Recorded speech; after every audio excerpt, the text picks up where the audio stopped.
समझना, इसलिए नॉलेज बहुत जरूरत है, नॉलेज की बहुत जरूरत है, रियल लाइफ में भी, एग्जाम में भी, इंटरव्यू हॉल में भी, दुनियादारी में भी। क्योंकि आप जब बैंक जाओगे ना, तो लोग पूछने आएंगे। जब मैं पहले पहले प्राइवेट बैंक ज्वाइन किया था, तो मैं जब गांव जाता था तो लोग 500 का नोट लेकर चले आते थे। तो इनको क्या बताएं कि मैं तभी तभी मैनेजर ज्वाइन किया था, पीओ, राइट। वो आईसीआईसी बैंक वाला वो जो सैम प्रोग्राम है, जो वो फेक स्कैम चलाते हैं, ये सब, उसमें हम फंस गए थे तो चले गए थे।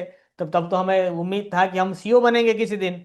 अब वो इतना सपना दिखाते हैं कि हमें लगा था कि हम ही सीईओ बनेंगे। चंदा कोचर का अभी उम्र है, जब चंदा कोचर जाएगी तब मैं ही आऊंगा फिर इसका सीईओ बन के। तो लग गया था। और बैंकिंग में तो हम ये सब क्लरिकल काम करना पसंद नहीं है। गवर्नमेंट बैंक में आपको सब सारा मिल जाता है स्कोप, प्राइवेट बैंक में तो मिलता नहीं है। फिर भी गवर्नमेंट बैंक में भी अगर आप direct scale two scale three join करते हो, टेलर वाला काम आप देखते कभी जिंदगी में देखा भी नहीं होगा, मतलब आपने देखा होगा, मतलब you do didn't have bother. छोटा ब्रांच है तो आपको तो सब करना होता है, बट बड़े ब्रांच में आप उतना मतलब इन्वॉल्व भी नहीं होंगे तो चलेगा। तो 500 का नोट लेके चले आते थे। मैं वो भाई फेक है कि सही, मैं बोलता है थोड़ी मुझे पता है। तो लोग बोलते थे कि नया नया बैंक मैनेजर बना है ना, अभी पता नहीं है। ठीक है, हमारे तो वो अंकल जो हैं, वो अभी रिटायर्ड होने वाले हैं, वो बड़े बैंकर हैं। वो तो अभी इसमें बैठते हैं ना, वो कैश में खुद बैठते हैं, वो डेली रोज नोट गिनते हैं, गड्डी गिनते हैं। उनको कौन बताए कि भाई ये सब क्लरिकल काम है, हम मैनेजर हैं। ठीक है। तो ये बहुत शर्म महसूस होता था, हमें थोड़ी पता है कि वो जो फेक नोट, ये नोट वो नोट, हम थोड़ी नोट गिनते हैं। तो यही होता है, राइट। जितेंद्र बोले सर लगता है आप आईसीआईसी बैंक को माफ नहीं करेंगे। अरे उनको माफ ही नहीं करेंगे, उनको बदले मतलब उनके पीछे पड़ पड़ के तो मैंने इतने लोगों को पार लगाया है कि प्राइवेट बैंक से उठा के गवर्नमेंट बैंक में डाला हूं, मैं रेस्क्यू किया हूं। My hatred for private bank is real. They are not against the bank, against their work culture, against their same managers, fake managers, जिनको मैनेजर का एम भी पता नहीं, उनको मैनेजर नहीं होते तो वो किसी पान का दुकान चलाते या फिर चाय की टपरी चलाते, वो भी अच्छा वाला नहीं, बेकार वाला चाय बनाते। गेटिंग इट और नॉट।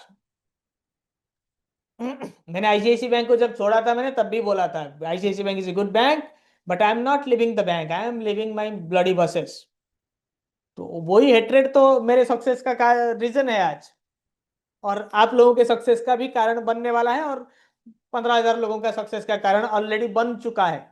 हाँ, बहुत प्राइवेट बैंक छोड़े मुझे अरसा हो चुका है, एक युग बीत चुका है, मगर हाँ दैट इज रियल। अब तो और भी मैं जब था तो नाक में दम करके रखा था।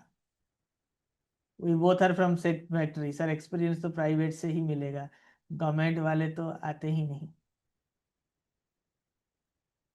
प्राइवेट बैंक में आपको एक्सपीरियंस, मतलब बैंकिंग का तो एक्सपीरियंस नहीं मिलेगा, जिंदगी का तजुर्बा जरूर मिल जाएगा, और उसको आप सही दिशा में इस्तेमाल करेंगे तो भाई आप परफेक्ट बैंकर बन पाएंगे। And as long as you have not work in a public sector bank, you will not be a perfect banker, a perfect man. क्योंकि प्राइवेट बैंक में एक्सपोजर कम मिलता है ना आपको।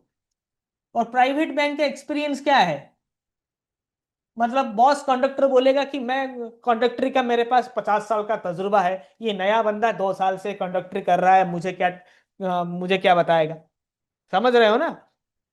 एक चीज को बार बार करने को एक्सपीरियंस नहीं कर कहते, एक्सपोजर नहीं कहते आप, मतलब that is simply waste of your time, waste of your, मतलब आपका जो दिमाग का खराब इस्तेमाल किया जाता है।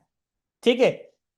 कोई 50 साल से कंडक्टरी कर रहा है वो लोग, क्या उसमें वो इनोवेशन ला रहा है, उसको एक्सपीरियंस नहीं कहते ना, तजुर्बा जिसे कहते हैं, मतलब एक, मतलब we call it experience, exposure. He is a very experienced man. Banking में एक्सपीरियंस आपको सिर्फ बूढ़ा बनाता है, बुद्धिमान नहीं बनाता, स्मार्ट नहीं बनाता। ठीक है। You are not here to get old, आप बूढ़े बनने के लिए नहीं हो, एक काम एक ही चीज को करते करते बूढ़े हो गए हो। ठीक है।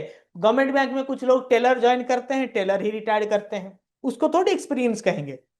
ऐसा नहीं कि गवर्नमेंट बैंक 100% परफेक्ट है, मैंने कहा कि अगर परफेक्ट होता तो मैं तो वहीं पे काम करता, मैं क्यों छोड़ गया। परफेक्ट तो कुछ भी नहीं है, मगर हाँ प्राइवेट बैंक में चीजें कुछ खराब है, इसलिए तो आप नॉलेजिस्ट पर है, और नॉलेजिस्ट दुनिया में इसलिए है कि प्राइवेट बैंक खराब है, इसलिए हम हैं। एक बढ़िया क्वेश्चन आया अमूल यादव से कि सर प्राइवेट बैंक के ऑडिटर लोग बहुत ज्यादा दिमाग वाले रहते हैं, पता कुछ नहीं लेकिन नियम सारे जग के बताएंगे। हाँ, ये बहुत बढ़िया चीज आपने बोला। प्राइवेट बैंक ऑडिटर में मुझे बहुत लोग फोन करते हैं, मेरे दोस्त लोग हैं, मेरे स्टूडेंट्स हैं, तो ये करते हैं कि सर ये ऑडिटर वो मांग रहा है, बहुत नाक में दम करके रखा है, और आप लोग कुछ ऑडिटर को बोल ही नहीं सकते, ठीक है। तो ये इसीलिए होता है कि बाकी जो प्राइवेट बैंक के एम्प्लॉय होते हैं वो अपने आप को समझते हैं कि हमारा नॉलेज कम है, हमने तो बैंकिंग किया ही नहीं है, एलआई सेल्स किया है, और थोड़ा बहुत कासा लाया है हमने जिंदगी में, या फिर रेमिटेंस में बैठे तो रेमिटेंस में लाए करते हैं, रेमिटेंस ही किया है। भाई आरबीआई का तो कुछ और नियम होगा, हम जो करते हैं थोड़ी वो सही है, क्योंकि अगर हम सही करते सुबह शाम रात दिन, वो मैनेजर हमें गाली नहीं देता, वो इसीलिए आपको गाली दे रहा है कि उसका बीबी, उसके बीबी ने उसको सुबह गाली देकर भेजा है, ठीक है, उसके बीबी के साथ उसका पटता नहीं है, वो फ्रस्ट्रेशन निकालने के लिए वो आपको गाली दे रहा है, आपको लगता है कि आप कुछ जानते नहीं है, हालांकि वो नियम ही नहीं है। और ऑडिटर क्या करता है, ऑडिटर को खुद काम ना करना पड़े इसीलिए आपको वो गाली देता है। गेटिंग इट और नॉट? प्राइवेट बैंक में, राइट। मैंने तो मेरा मैं तो ऑडिटर को पूरा नाक में दम करके रखा था, पब्लिक सेक्टर बैंक में ऑडिटर को मैं नाक में दम करके रखा था, मैंने ऑडिट क्लोज ही नहीं किया, क्योंकि पिछला वाला था, मुझे ऑडिट इसलिए करा रहे थे कि मुझे फंसाया जाए। और सबसे ज्यादा डिस्क्रिपेंसी पूरे बैंक में 978 प्लस डिस्क्रिपेंसी निकले थे मेरे ब्रांच में जानबूझकर। और जब डिस्क्रिपेंसी निकला, मुझे हेड ऑफिस से फोन आया, for few second please hold on, ये भी आपके रियल लाइफ एग्जांपल्स काम आएंगे। रीजनल ऑफिस से फोन आया, क्या आप करते क्या हो, इतना सारा डिस्क्रिपेंसी, आप तो ऑडिटर के साथ बैठे भी नहीं हो लास्ट 3 दिन से, तो आप बैठ के कमाओ, उसको कम करो। मतलब आपका क्या होता है कि कहीं कहीं पे सिग्नेचर मिसिंग हो जाता है, तो आप वहीं पे जाके इमीडिएट साइन कर देते हो, तो एक डिस्क्रिपेंसी कम हो गया है, ठीक है।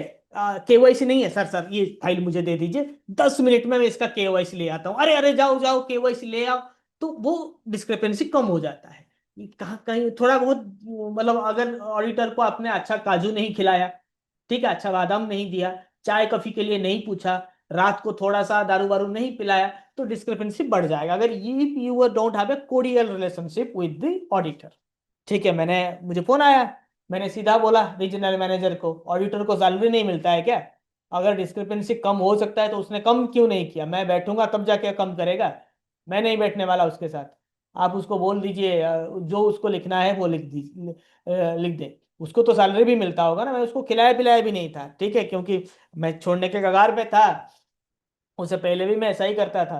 तो वाई शुड आई, मतलब उसको क्यों मैं बिठाऊं, उसका कोलेस्ट्रॉल क्यों बढ़ाऊं, बार बार चाय पिला के, दारू पिला के, चिकन मटन खिला के, उसको क्यों दारू, उसका बेचारे का कोलेस्ट्रॉल बढ़ाऊं। ऑडिटर इसलिए बीमार पड़ जाते हैं, ये सब इतना खिलाते हैं उनको, राइट। तो मैंने किया नहीं, तो उसने इतना सारा डिस्क्रिपेंसी दे दिया। मैंने बोला कि भाई मेरे बोलने से कम कैसे हो सकता है, अगर कम हो सकता है उसको पहले कम कर देना चाहिए, अगर वो नहीं कर रहा, उसको सैलरी नहीं मिलता है क्या अपने काम करने का? अगर मिलता है तो भाई फिर हमसे क्यों वो ये सारे उम्मीद रखता है? तो हम उसने कम नहीं किया, बढ़ा दिया।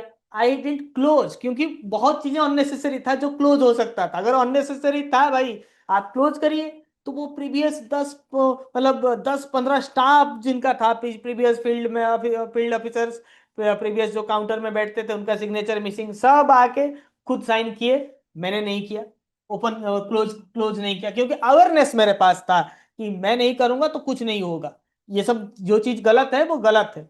तो उसके लिए आपका नॉलेज होना बहुत जरूरी है, ये भी, ये सारा नॉलेज आपको प्राइवेट बैंक में काम आएगा। Getting my point? इसीलिए मैं बोल रहा हूं कि awareness will enlighten you, will strengthen you. आपको प्राइवेट बैंक में भी कोई फंसा नहीं सकता, ये नॉलेज आपको प्राइवेट बैंक में सर्वाइव करने के लिए भी एनआई एक्ट पढ़ना जरूरी है। The endorsement of A negotiable instrument followed by delivery. Sir मेरा ब्रांच के टेलर को इंटरनल ऑडिटर ये बता रहा है कि सेल्फ चेक होगा तो वो बंदा खुद प्रेजेंट होना चाहिए जिसका चेक है, मैंने सुन लिया और उसी टाइम उसको गलत बताने से रोका, ब्रांच हेड को बताया, फिर उसकी क्लास अलग लगी। देखा आपने, प्रियंका महंत ने मुझे भेजा है कि सर मेरे ब्रांच के टेलर को इंटरनल ऑडिटर बोल रहा है कि सेल्फ चेक है तो भाई बंदा सेल्फ प्रेजेंस जरूरी है।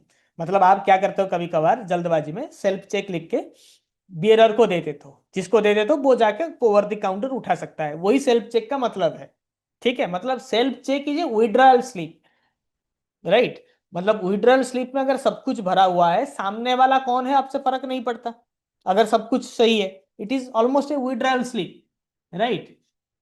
वेरी गुड, इसीलिए तो अवेयरनेस बहुत जरूरी है।